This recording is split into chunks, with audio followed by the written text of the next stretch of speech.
Nothing But the Truth. Hello, I'm Raj Chengappa of India Today and your host for Nothing But the Truth. Every week, I'll bring you insights and clarity on a major topical issue that matters to you without holding back on the truth.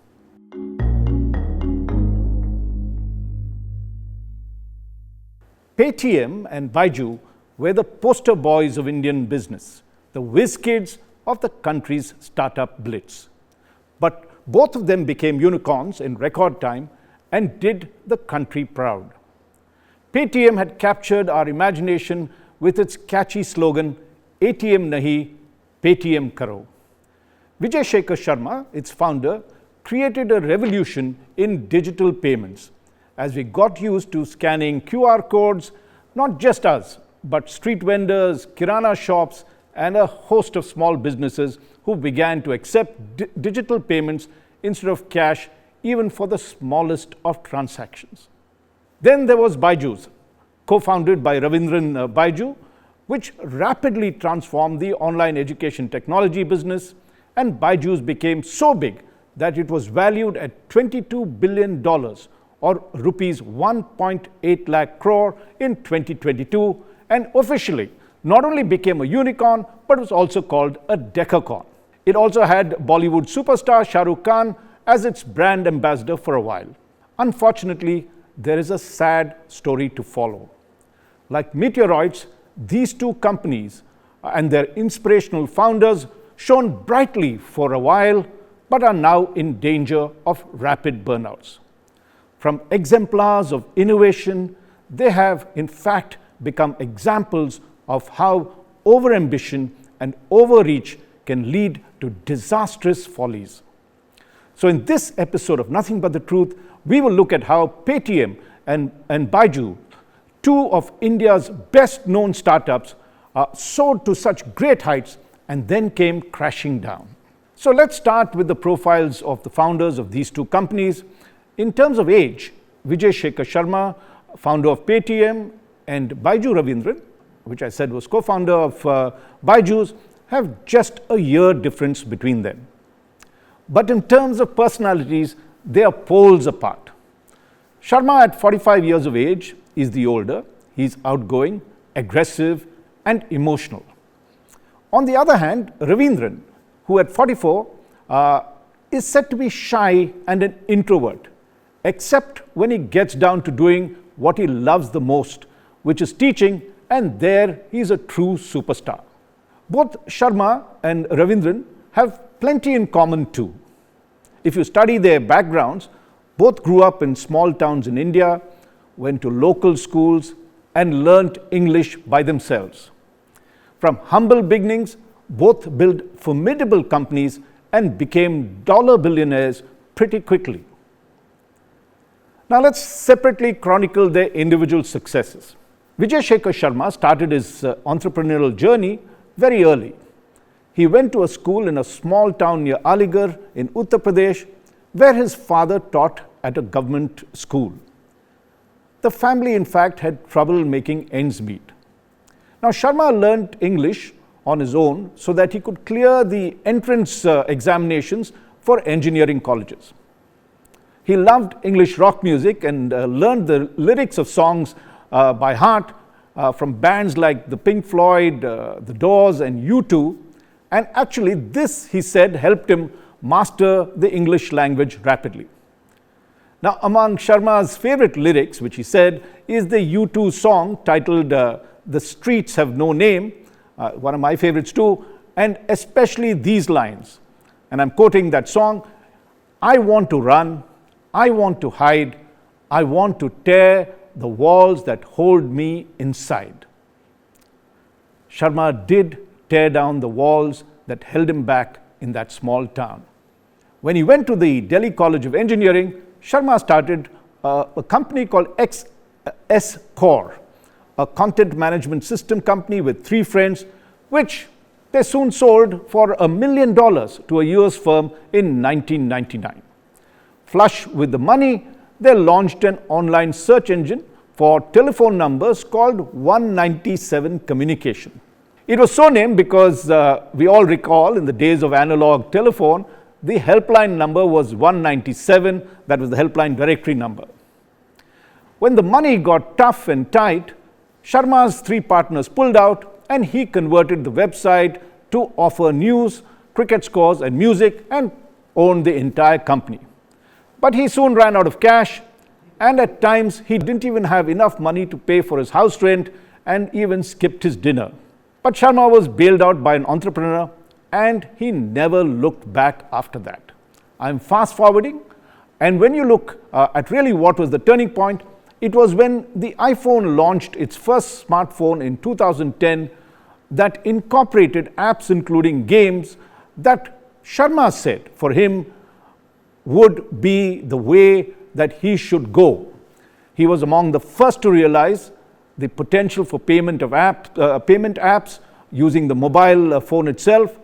And at that time, if you recall, and this was 2010, there were no payment systems to facilitate the purchase of these apps in India. You would have to go online and do it. So Sharma started PayTM, which is an acronym for Pay Through Mobile, which essentially meant that you could pay for all these apps, and as subsequently it has now become almost a norm for us, using your mobile. But at that time it was rare. Now experts acknowledge that it was PayTM that brought digital payments to India and taught consumers to use the PayTM code. In fact, the QR codes in 2015, Sharma in fact launched PayTM QR code for movies, tickets and bill payments, and it was he, I think in many respects, taught all of us to use our phones to scan QR codes. But it was in November 2016 when the Modi government demonetized large denomination currency almost overnight, that opportunity became huge for Vijay Shekhar Sharma. Demonetization was a black swan event. It sucked out cash from the economy, and digital payment services like the ones that Sharma had surged. In fact, his business boomed, but it was also a double-edged sword. The same year, the advent of the Unified Payments Interface, UPI, which we've all become very familiar with, which was started by a central government unit, saw all of us and a lot of the public switching to it in a big way. Now, using UPI, which is a free utility offered on several platforms like Google Pay, which all of us are familiar with, you and I could make payments directly from our banks to our merchants' accounts, bypassing, in fact, payment wallets like PayTM. Vijay Shekhar Sharma realized the core business would not be very profitable, so he began to diversify rapidly. In 2017, PayTM went on to launch what is called the PayTM Payment Bank, or PPB. Sharma felt that a private bank held the promise of a clear path to profitability. In 2019, PayTM tied up with digital non-banking financial company called Clicks Finance to offer instant digital loans to customers and merchants on the PayTM platform. It also partnered with around 10 banks and NBFCs for loan dispersals. And now this was all what Sharma was doing to set up a private bank. PayTM, meanwhile, primarily made money out of payment processing, loans and subscription revenues by charging a marginal commission, some 0.07, and it depended on huge volumes of transactions to make profits.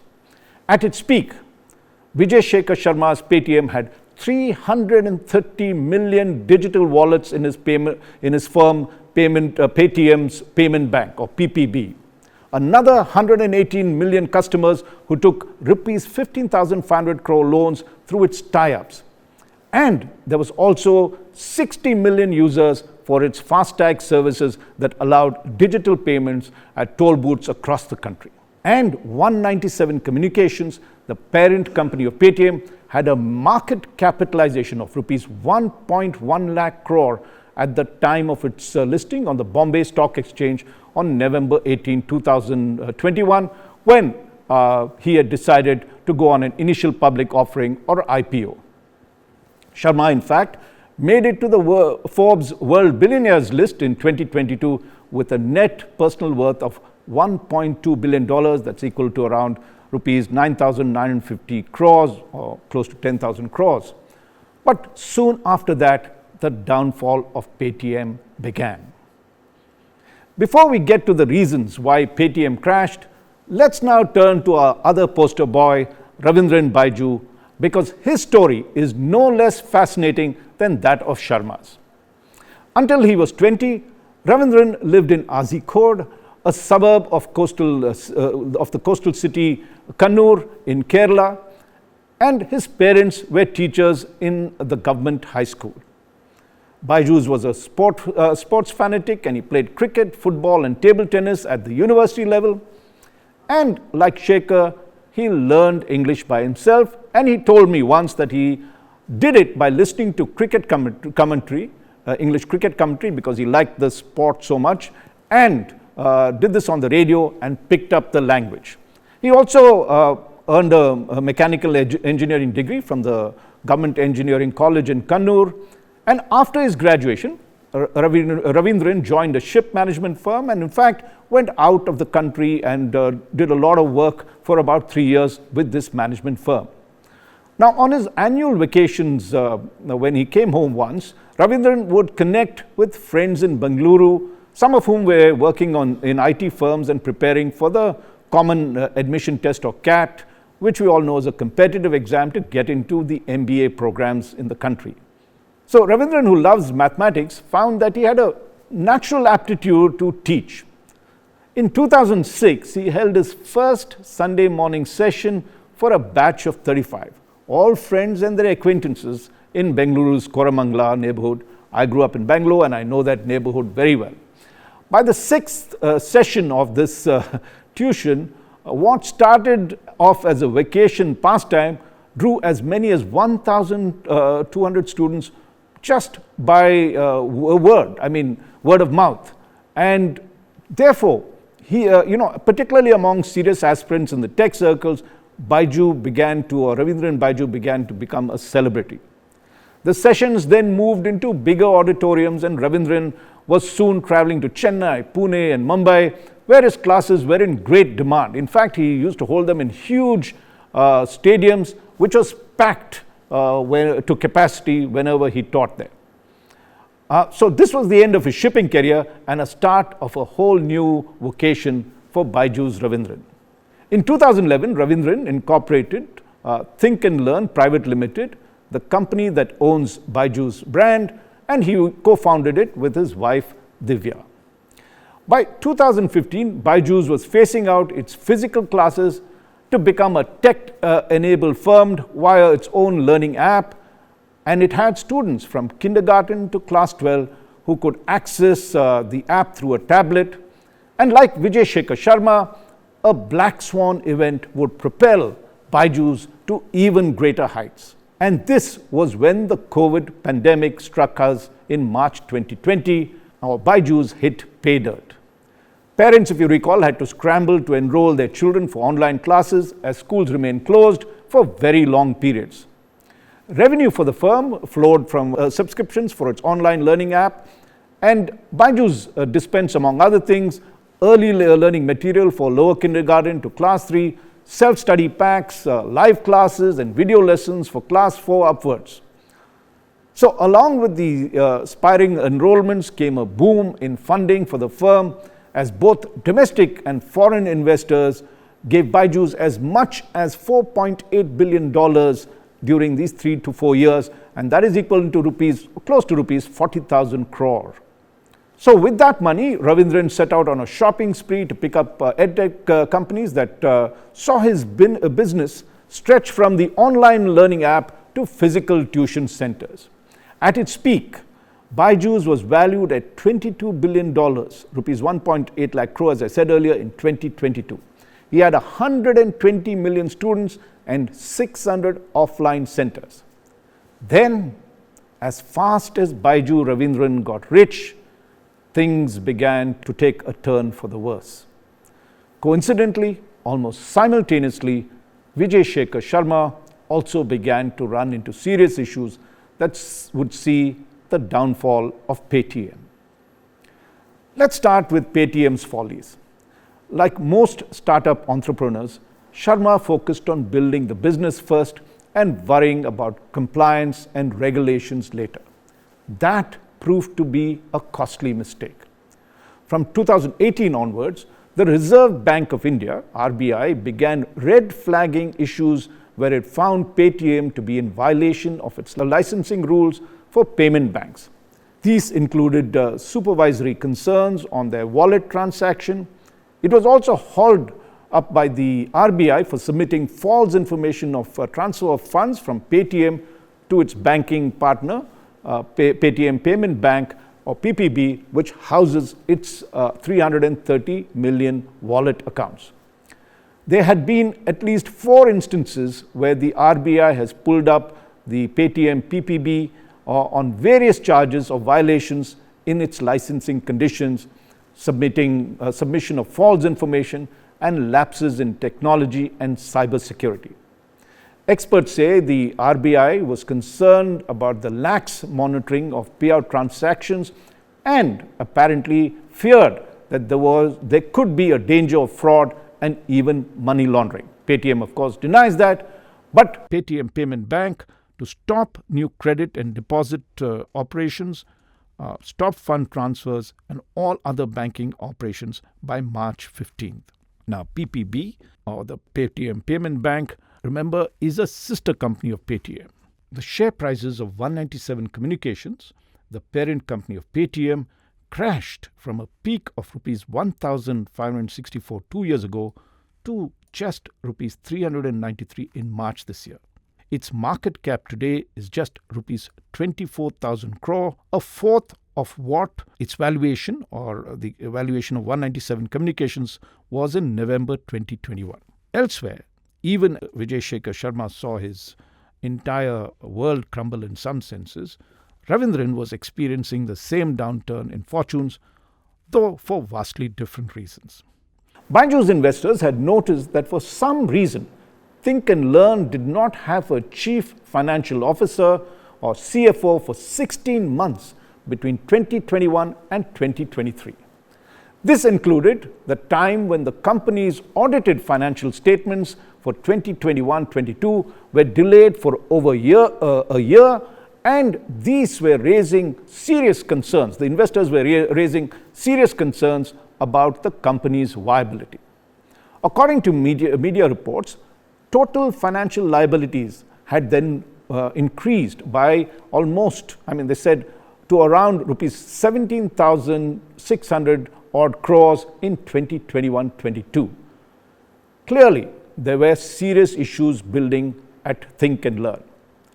Trouble truly began at Think and Learn from June 2023 onwards after 3 investors, Prosus, Peak 15 Partners, and Chan Zuckerberg Initiative, 3 big investors resigned from the board of Think and Learn.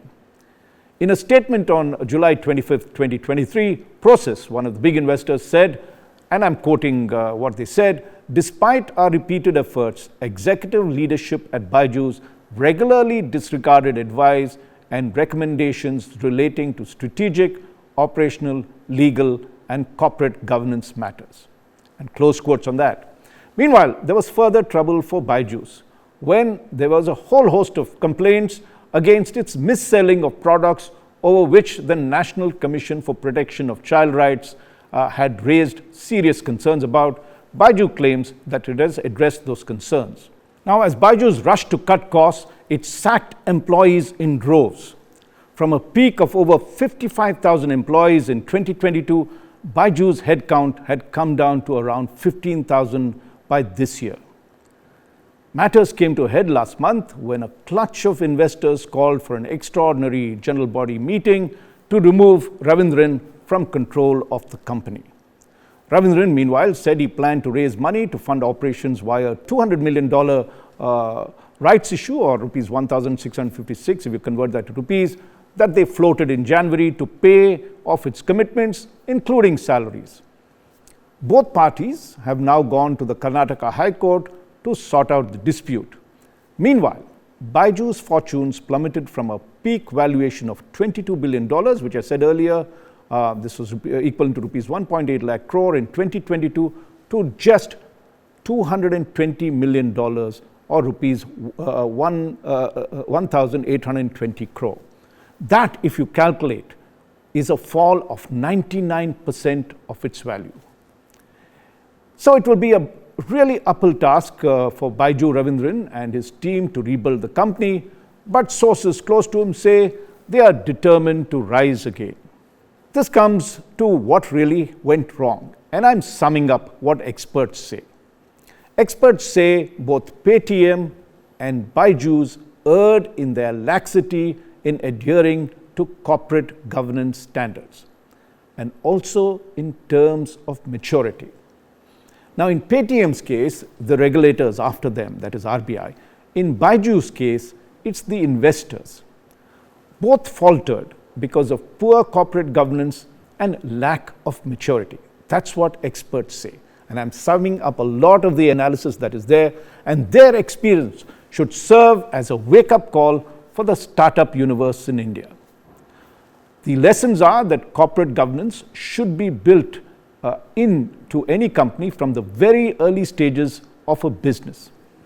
Experts say that running a company where survival is dependent only on raising more capital rather than ensuring profits is a dangerous model. It will eventually force them to go out of businesses.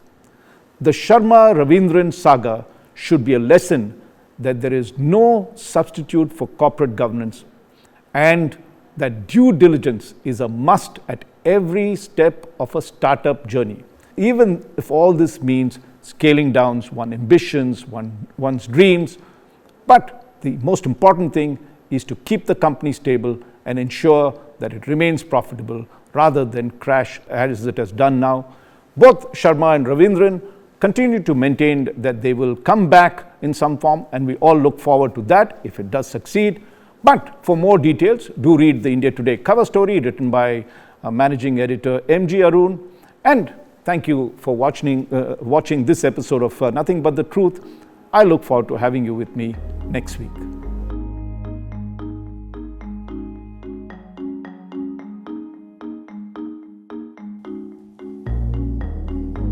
Nothing but the truth.